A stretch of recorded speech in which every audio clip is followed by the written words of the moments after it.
Assalamualaikum warahmatullahi wabarakatuh. Alhamdulillah, puji dan syukur senantiasa kita panjatkan kepada Allah, Rabb semesta alam, pencipta langit dan bumi, dan juga tentunya pencipta kita manusia. Dan juga salat dan salam senantiasa kita curah dan limpahkan kepada Rasulullah Shallallahu Alaihi Wasallam, karena telah memberikan sebuah contoh yang sempurna dalam kehidupan dan juga tentunya contoh yang sempurna di dalam dakwah. Alhamdulillah, melalui video ini saya akan coba memberikan sebuah penjelasan tentang pertanyaan teman-teman sekalian. Banyak teman-teman yang bertanya tentang gimana kejadiannya tadi di Malang atau seperti apa kejadian sesungguhnya. Nah, mudah-mudahan video ini bisa menjadi sebuah penjelas ya bagi apa yang terjadi. Pertama-tama saya ingin mengucapkan pada teman-teman yang mendoakan, peduli, alhamdulillah terima kasih. Saya tidak ada kurang suatu apapun sekarang dalam perjalanan pada Jakarta. Dan yang kedua, saya juga ingin berterima kasih pada teman-teman panitia yang ada di Malang, sekaligus mohon maaf pada peserta-peserta yang juga sudah sempat hadir tadi dan mungkin merasa tidak nyaman ketika tadi ada kejadian pembubaran ya. Jadi yang pertama-tama saya ingin coba menjelaskan bahwa ketika saya datang ke Malang tanggal 29 itu saya sampai pada waktu sore hari, dan di situ saya dikabari panitia bahwa acara yang sedianya dilakukan pada tanggal 30 pada hari ini itu kemudian tiba-tiba acaranya dibatalkan oleh rektorat. Nah, acaranya sedianya dilakukan di Universitas Brawijaya, lalu kemudian tiba-tiba ada pembatalan daripada rektor, yang rektornya juga tidak menjelaskan kenapa acara itu dibatalkan, tidak ada alasan sama sekali yang diberikan kepada panitia, lalu kemudian dibatalkan. Walaupun kemudian kita mendapati beberapa waktu kemudian ada bukti-bukti percakapan antara orang-orang tertentu yang bisa mempengaruhi rektor untuk membatalkan acara itu dilaksanakan di kampus.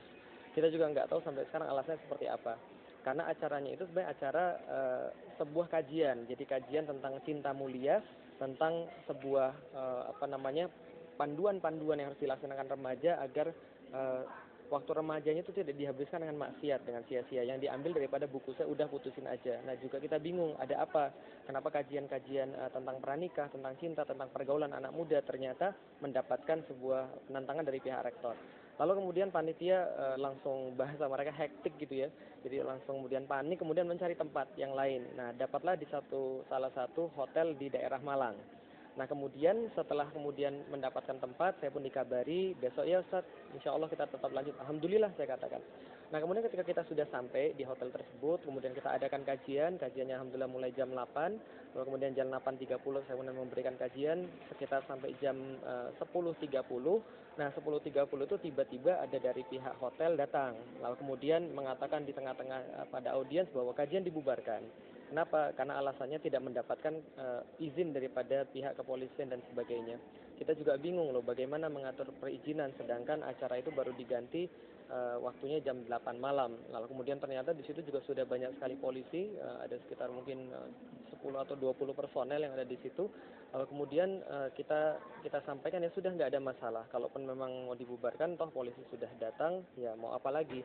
Toh acaranya juga sudah rusak. Kemudian panitia mengatakan ya sudah silakan Ustaz kita pimpin doa sebelum menyelesaikan kajian. Nah, polisi kemudian mengatakan yang waktu itu kemudian belakangan kita ketahui adalah Kasat Intelnya Polres Malang kemudian mengatakan oh tidak perlu ada doa. Langsung dibubarkan saja. Ya sudah langsung kita tutup dengan doa kifaratul majelis. Kemudian kita kemudian membubarkan diri secara damai.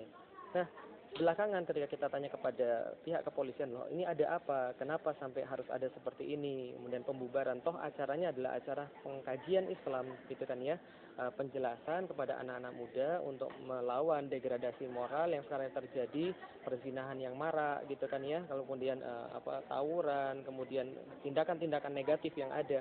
Nah, kenapa harus dibubarkan dengan cara seperti ini? Toh kalau ada sesuatu yang kurang kan bisa dibicarakan. Nah, ternyata kemudian pihak kepolisian bilang, oh kami tidak bisa menjawab di sini, silakan nanti di Polres saja. Alhamdulillah saya pun mendampingi teman-teman ke Polres. Setelah kita tanyakan, ternyata jawabannya adalah polisi mendapatkan tekanan. Nah, jadi pihak kepolisian mendapatkan tekanan dari ormas-ormas tertentu, yang ormas ini akhir-akhir ini terkenal ya sebagai ormas yang membubarkan pengajian dan juga ormas-ormas yang kemudian berpihak pada kasus penistaan agama kemarin. Nah, kemudian kita sampaikanlah kenapa tidak diadakan tabayun dulu. Lah kenapa? Ada apa? Kalau seandainya ada sesuatu kesalahpahaman, tentu kita bisa bicarakan.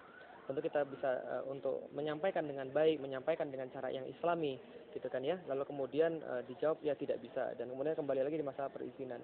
Saya juga sudah mengingatkan pada kepolisian, loh kok seolah-olah Indonesia ini sudah tidak jadi negara hukum, tapi seolah-olah jadi seperti negara yang berhukum rimba, siapa yang kuat, siapa yang banyak, dia bisa menyetir apa yang dianggap benar dan apa yang dianggap salah. Ketika dia tidak suka pada satu kelompok, lantas itu adalah dianggap salah.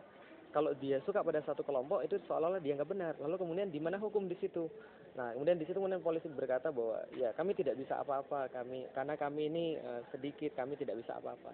Nah, ini yang kemudian kita sangat sayangkan. Apalagi kemudian saya juga sampaikan di Jakarta, saya sampaikan bahwa citra polisi itu di mata masyarakat sekarang sangat buruk. Lah kenapa? Karena dalam kasus penistaan agama saja misalnya sangat terlihat bahwasanya ada keberpihakan di situ.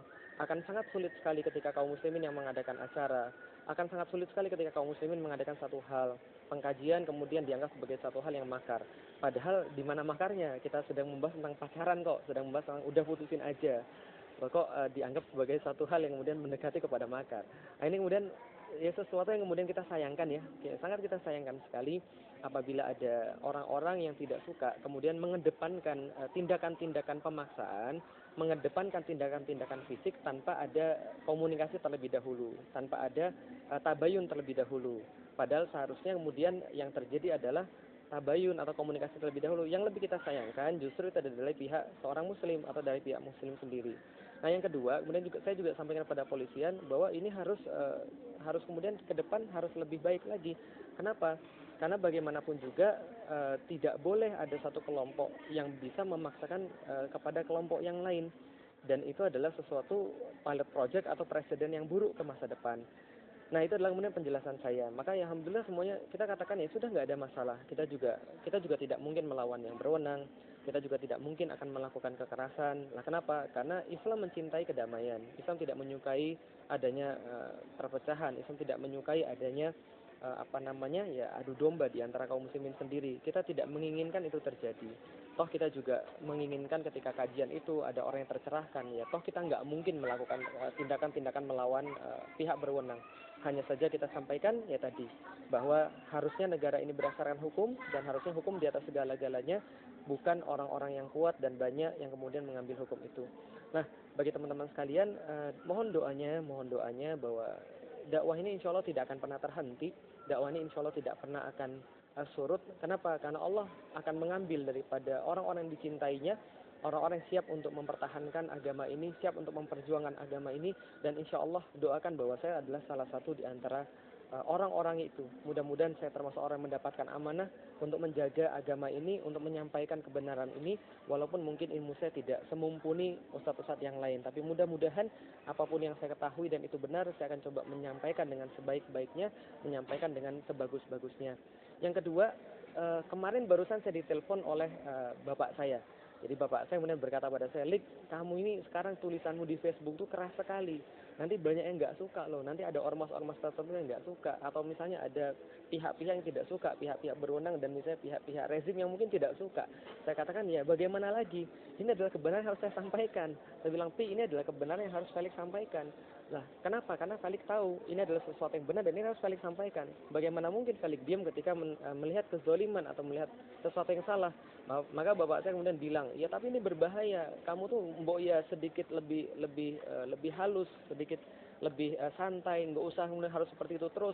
Carilah tema-tema yang agak santai, tema-tema yang agak tema-tema yang agak halus. Saya katakan gini, saya mengutip kalimatnya Imam Ahmad ketika beliau ditahan oleh pemerintahan karena tidak setuju dengan apa yang diyakini oleh pemerintahan pada saat itu. Apa yang tidak diyakini? Bahwa Imam Ahmad berpendapat bahwasanya Al-Quran bukan makhluk, tapi adalah kalamullah. Maka kemudian beliau ditahan, beliau disiksa secara parah, kemudian ada satu sipir penjara yang kemudian sangat simpati dengan beliau, kemudian karena simpati itu kemudian sipir itu mengatakan, "Wah Imam, akui saja, nggak apa-apa. Allah tahu apa di dalam hatimu. Akui saja bahwa Al-Quran itu adalah makhluk, bukan kalamullah, supaya kamu bisa lepas daripada penjara ini." Maka saya sampaikan itu juga pada bapak saya. Ini kata-kata Imam Ahmad bin Hambal. Ahmad bin Hambal berkata pada sipir penjara itu, "Keluarlah, lihat di balik jendela apa yang kamu lihat di situ." Kemudian sipir itu mengatakan, "Saya melihat penduduk Baghdad berdiri di depan pintu-pintu mereka membawa catatan dan siap mencatat apa yang dikatakan oleh Ahmad bin Hambal." Maka kemudian Imam Ahmad mengatakan dengan satu hal dengan yang sangat indah sekali yang harus kita ingat para pengemban dakwah. Yang Imam Ahmad katakan adalah, pantaskah ketika Ahmad selamat sementara manusia sesat? Nah, itulah yang kemudian kita ingat. Kita tidak inginkan itu. Insya Allah kita lakukan adalah sesuatu kebenaran dan kita tidak khawatir akan itu. Kita tidak menyembunyikan apapun. Toh yang kita dakwahkan adalah sesuatu yang bermanfaat dan kita meyakini apapun yang berasal daripada Islam tidak akan pernah untuk memberikan keburukan. Tidak akan pernah untuk memberikan perpecahan, malah sebaliknya menyatukan, membuat kita semakin terajut satu sama lain, membuat kita saling mencintai satu sama lain, membuat kita saling damai satu sama lain, dan tentunya akan membuat insya Allah Indonesia ini akan semakin berjaya ke depannya. Itulah yang menjadi alamiah daripada Islam.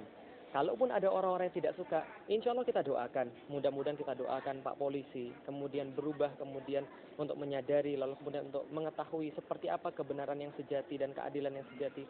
Kita doakan organisasi-organisasi yang selama ini kemudian getol membubarkan pengajian, getol kemudian untuk kasar kepada saudaranya, benar-benar melaksanakan apa yang dia sampaikan berupa Islam rahmatan lil alamin, untuk damai, untuk kemudian baik pada saudaranya, untuk kemudian tetap berpegang teguh kepada Islam ini dan mengedepankan intelektualitas, bukan mengedepankan sesuatu yang lain seperti anarkisme dan pemaksaan.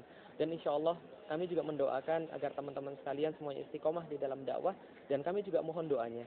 Mudah-mudahan kami tetap istiqomah di dalam dakwah ini, dan juga mohon doanya mudah-mudahan dakwah Islam ini terus diteruskan, dan insya Allah akan banyak penerus-penerus generasi-generasi Islam yang insya Allah siap untuk membela Islam. Insya Allah demikian, mudah-mudahan bermanfaat dan mudah-mudahan menjadi penyemangat bagi kita semua untuk tidak berhenti di dalam dakwah, karena dakwah tidak pernah akan terhenti. Assalamualaikum warahmatullahi wabarakatuh.